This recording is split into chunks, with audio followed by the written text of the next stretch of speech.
Hello guys, कैसे हो आप सब। मुझे उम्मीद है कि आप सब एकदम मस्त और बढ़िया होंगे। तो दोस्तों, आज मैं आपके लिए लेकर आया हूँ एक और रोमांटिक कहानी, जिसे सुनकर गाइस आपके पैरों तले से जमीन खिसक जाएगी।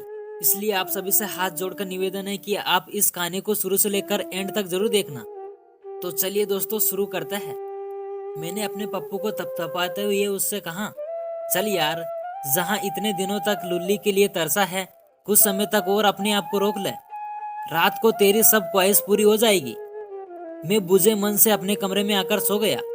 शाम को एक बार फिर इकट्ठे हुए। हम सभी में आपस में बातचीत होती रही और साथ में रश्मि और माताजी के घर के काम निपटाने के साथ ही बातें भी करती जा रही थी।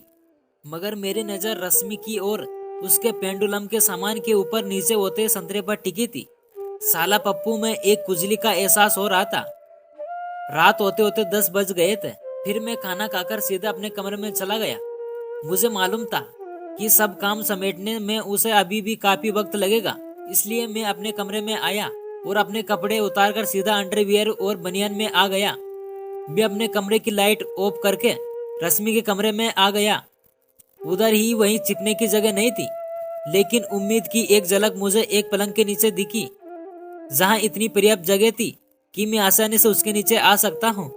खैर, मैं पलंग के नीचे छिप गया। फिर 10-15 मिनट बाद रश्मि कमरे में अंदर आई और अच्छे से अपने कमरे के दरवाजे और खिड़कियां को बंद करके पर्दा वर्दा अच्छे से लगाकर उसने लैपटॉप ऑन किया। कुछ देर बाद ही हाई की आवाज आई। ये आवाज उसके बॉयफ्रेंड सुमित की थी। जवाब में रश्मि ने भी हाई कहा। फिर आवाज आई, हाय जाने मन, क्या होठ लग रही हो। रश्मि साले मस्का मारना शुरू कर दिया। सुमित, नहीं नहीं यार, सही कह रहा हूँ। रश्मि बोली, तो ठीक है, अब मैं कपड़े उतारने से बच गई हूँ। सुमित ने, अरे नहीं यार, ऐसा जुल्म मत करो, नहीं तो तेरा या मेरा अपना पप्पू अपनी लुल्ली के अंदर ले लेगा। रश्मि, ओ है तो ये बात है, ठीक है, तो फिर एक काम कर, तू अपना पप्पू अपनी लुल्ली में डाल ले।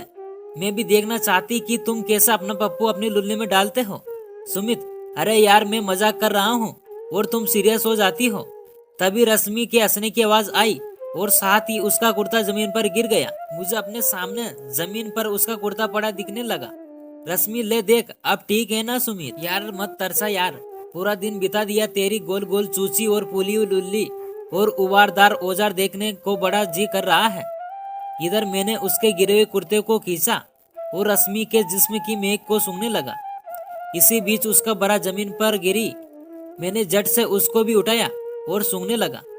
इसी तरह वे जो भी उतारती है, मैं उनको सूंघने के लिए उठा लेता। लेकिन अब मेरे लिए बर्दाश्त के बाहर की बात हो रही थी।